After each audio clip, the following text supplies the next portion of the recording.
سارا اپنے کمرے سے منسلک بالکنی میں کھڑی ہوئی تھی۔ موسم کافی ٹھنڈا تھا، شاید بارش ہونے والی تھی۔ وہ موسم کو انجوائے کر رہی تھی۔ اسے شروع سے ہی ایسا موسم بہت پسند تھا۔ ایک جھٹکے سے دروازہ کھل کر کمرے میں داخل ہوا۔ سارا جانتی تھی یہ کون ہو سکتا ہے، اس لیے وہ پلٹی نہیں تھی۔ کافی دیر گہری خاموشی رہی۔ بالآخر سارا کمرے میں داخل ہوئی جہاں معاذ غصے سے سرخ چہرہ لیے کھڑا تھا۔ اس نے معاذ کو یہ یاد کرانے کی زحمت نہیں کی تھی کہ جب کسی کمرے میں آتے ہیں تو دروازہ نوک کر کے آتے ہیں، کیونکہ وہ جانتے تھے کہ اس وقت کچھ بھی کہنا بے فضول ہے۔ معاذ کے چہرے سے معلوم ہو رہا تھا کہ اس وقت کتنے غصے میں ہے، اس لیے فی الحال خاموشی میں ہی آفیت جانی۔ وہ خاموش کھڑی سوالی نگاہوں سے معاذ کو دیکھ رہی تھی۔ سارا، یہ کیا نیا ڈرامہ ہے؟ معاذ نے لہجے میں نرمی پیدا کرتے ہوئے پوچھا۔ سارا کی طبیعت کی وجہ سے وہ نرم لہجے میں بات کر رہا تھا، ورنہ جو حماقت اس نے کی تھی، دل تو چاہ رہا تھا کہ سامنے کھڑی اس لڑکی کو جس میں کبھی اس کی جان بستی تھی اسی بالکنی سے نیچے پھینک دے۔ کس بارے میں بات کر رہے ہیں آپ؟ سارا نے آپ سے انداز میں پوچھا، گویا اس کا دور دور تک اس بات سے کوئی واسطہ نہ ہو جس کے بارے میں معاذ پوچھ رہا تھا۔ تم اچھی طرح سے جانتی ہو میں کس بارے میں بات کر رہا ہوں۔ یہ کیا فضول حرکت ہے؟ تم نے سائم کو شادی کے لیے پرپوز کیا؟ معاذ کا لہجہ قدرے دھیما تھا۔ ہاں، میں نے سائم کو شادی کے لیے پرپوز کیا، اور یہ بات یقیناً آپ کو اماں نے بتائی ہوگی۔ سارا نے معاذ کی بات کو تصدیق کرتے ہوئے کہا، میں پوچھ سکتا ہوں کیوں؟ معاذ اپنے ہاتھوں کو پینٹ کی جیبوں میں ڈالے ہوئے پورے طرح سے اس کی طرف متوجہ تھا۔ مسٹر معاذ مرتضیٰ، آپ کے خیال سے پرپوز کیوں کیا جاتا ہے؟ ظاہر ہے میں اس سے شادی کرنا چاہتی ہوں اس لیے پرپوز کیا۔ سمپل ورڈز میں کہوں تو بالکل ویسے ہی جیسے آپ نے ہانی آپی کو کیا تھا۔ فرق اتنا ہے کہ آپ نے پہلے اپنے بڑوں کو بتایا تھا، اور میں چونکہ جلد بازی کو قائل نہیں اس لیے پہلے سائن کی رضامندی لینی ضروری سمجھا۔ میں نے سارا دھیمی آواز میں کہتے طنز کر گئی تھی، میرے خیال میں یہ بیوقوفی ہے سارا۔ معاذ سنجیدگی سے بولا، یہ کوئی بیوقوفی نہیں ہے، یہ میری زندگی کا دوسرا بڑا فیصلہ ہے، اور میرا حق بھی ہے اپنے لیے بہترین پارٹنر چننے کا، جیسے باقی سب نے اپنی اپنی مرضی سے اپنے لائف پارٹنر کا انتخاب کیا، ویسے میرا بھی رائٹ ہے۔ سارا نے کہا، ریئلی واو، تو پھر میں یہ سمجھوں سارا مرتضیٰ کی عادت ہے ہر 5 سال بعد ایک نئی لائف پارٹنر کا انتخاب کرنے کی، کیونکہ 5 سال پہلے تم نے مجھے چنا تھا بطور لائف پارٹنر۔ نہیں، بلکہ تم تو مجھ سے محبت کرتی تھی، رائٹ؟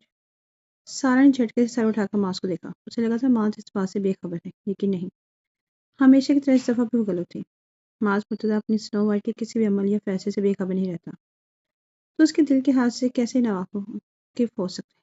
تمہیں کیسے معلوم ہوا یہ سب؟ اپنی خیر کو چھپاتے ہوئے لہجے کو ہموار بناتے ہوئے پوچھا گیا تھا۔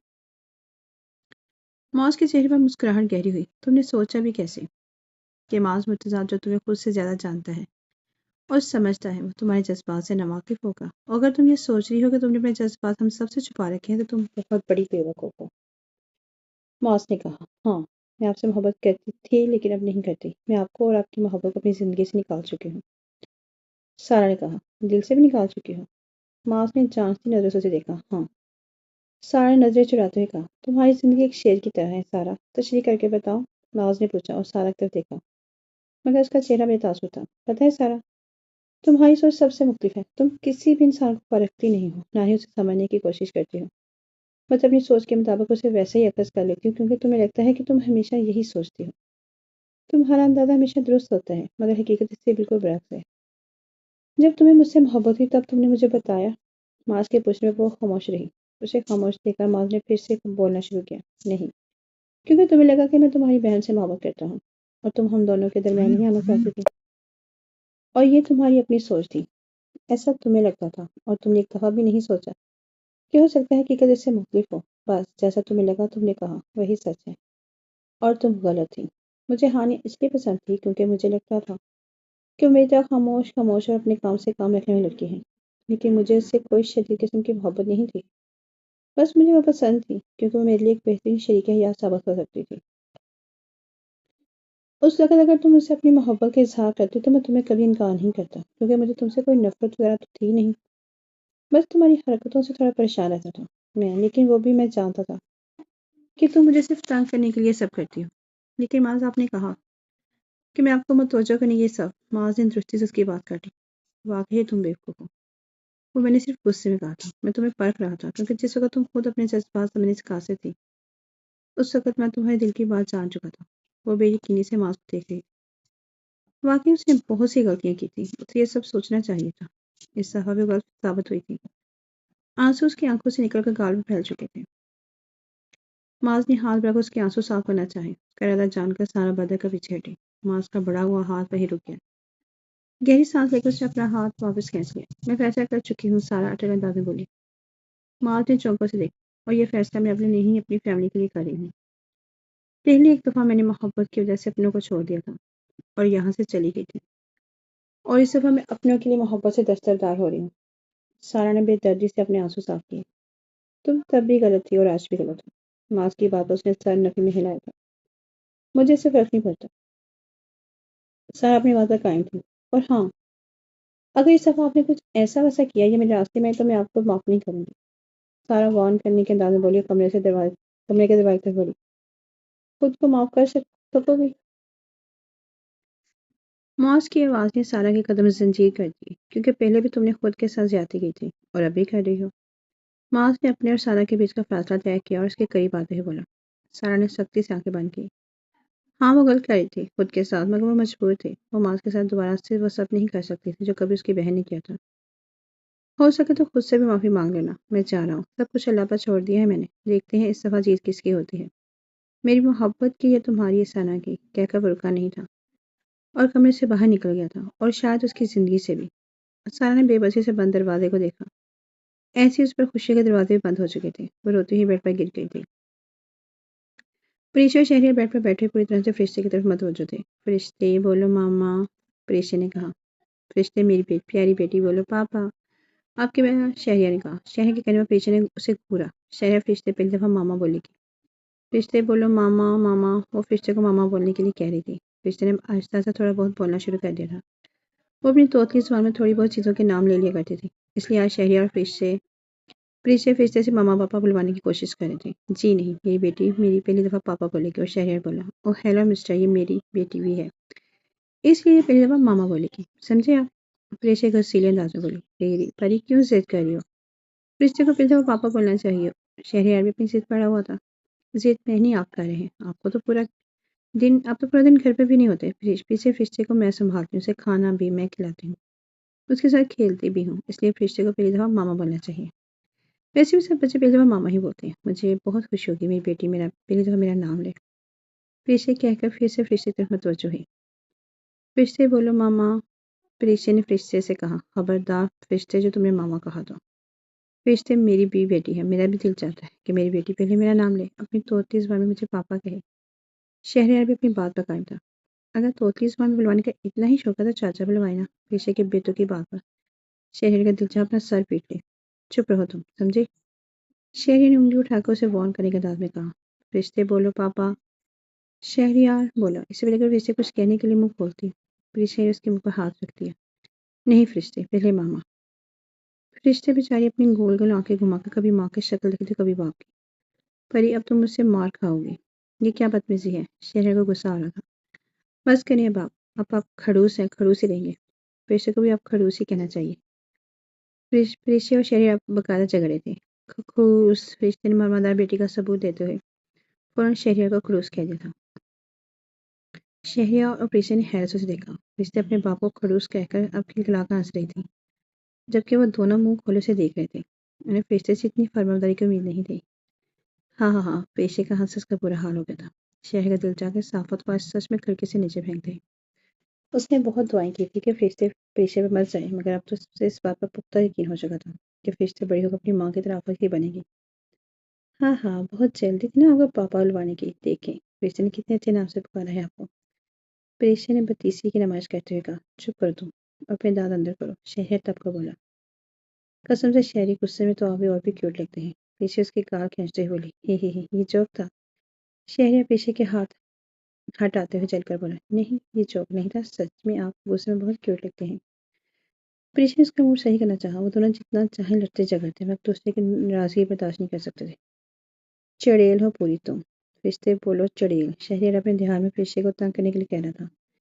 چیل، سب کی دفعہ شہریار فرشتے دونوں اپنی جگہ سوچ لیں۔ دونوں آنکھیں پھاڑے، کبھی فرشتے کی طرف دیکھتے تو کبھی ایک دوسرے کی طرف، چہرے پر حیرت واضح تھی۔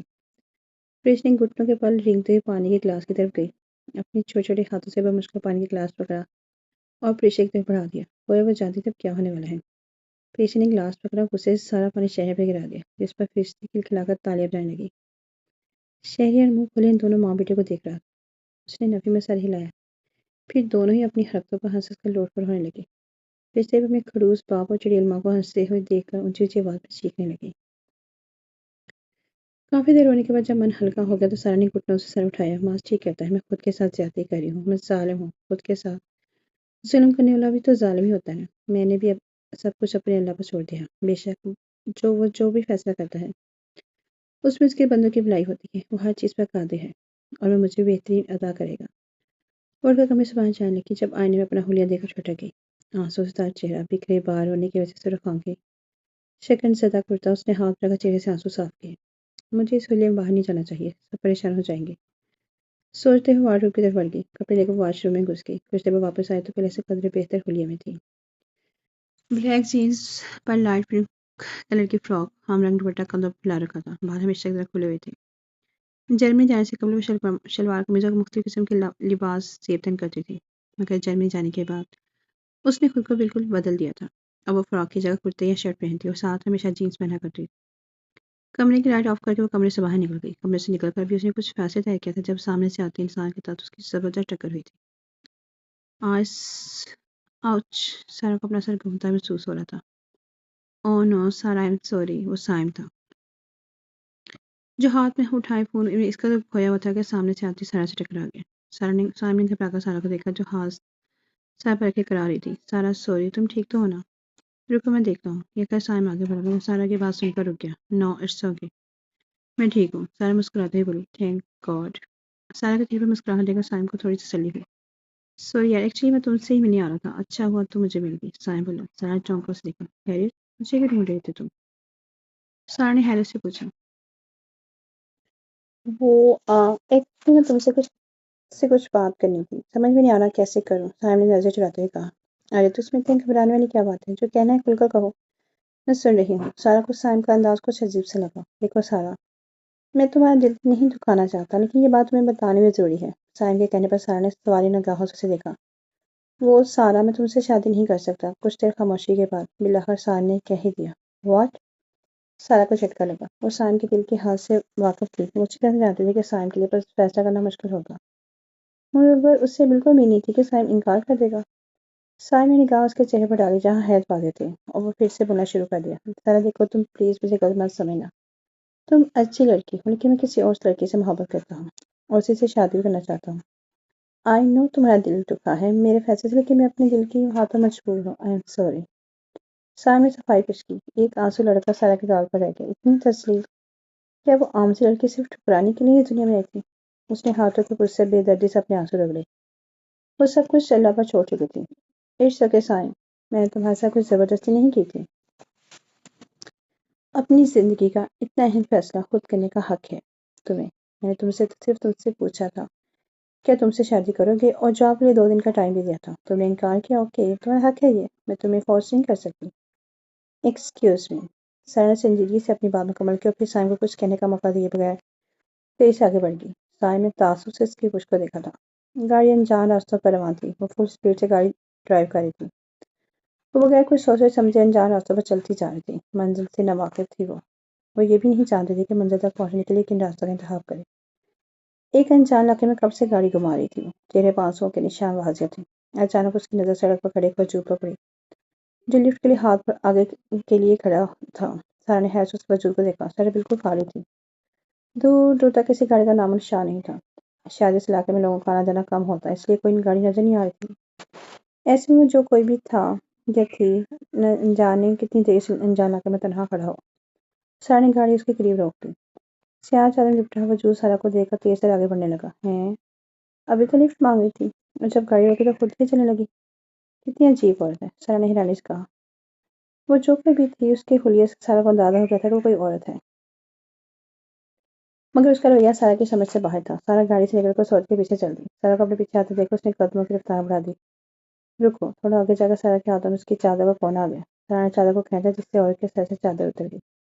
اب اس کا چہرہ واضح تھا، وہ شیشے سے اس وجود کو دیکھ رہی تھی۔ ہانیہ آپی، سارا شوق کی کیفیت بولی۔ یہ آپ ہیں آپی؟ سارا تو اسے دیکھ کر بے ہوش ہوتے ہوتے بچی گئی۔ ہانیہ پہلے کی طرح خوبصورت نہیں دیکھا، وہ پہلے سے کافی زیادہ کمزور نظر آ رہی تھی، اس کے چہرے پہ صرف ہڈیاں ہی ہڈیاں دکھائی دے رہی تھی۔ سارا میری بہن، ہانیہ نے مکہ سے بولی۔ کتنے دنوں بعد کسی اپنے کو دیکھ کر وہ تو جیسے دوبارہ سے جی اٹھی تھی۔ آپ ہی سارا آگے بڑھ کر اس کے گلے لگ گئی۔ کیسی ہو سارا؟ ہانیہ نے پوچھا۔ میں ٹھیک ہوں آپ ہی۔ آپ ہی کیا حال بنا لی ہے آپ ہی؟ سارا نے اسے الگ ہوتے ہی پوچھا۔ ہانیہ خاموشی سے آنسو بہانے لگی۔ آپ ہی یہ آپ تو نہیں ہے، میری آپ ہی ایسی تو نہیں تھی۔ سارا بھی یقینی سے بولی۔ یہ میں ہی ہوں سارا، تمہاری بہن۔ ہانیہ مرتضیٰ ہانیہ سر جھکا کر بولی۔ وہی ہانیہ مرتضیٰ جس کی ایک ادا پر لڑکی فدا تھی، جس کی آنکھوں سے ہمیشہ پیسے اور خوبصورتی کا غرور چھلکتا تھا۔ یہ وہی ہانیہ مرتضیٰ تھی۔ آپ کی یہ حال کیسے ہوئی؟ کیا ہوا ہے آپ کو؟ پلیز بتائیں مجھے پلیز۔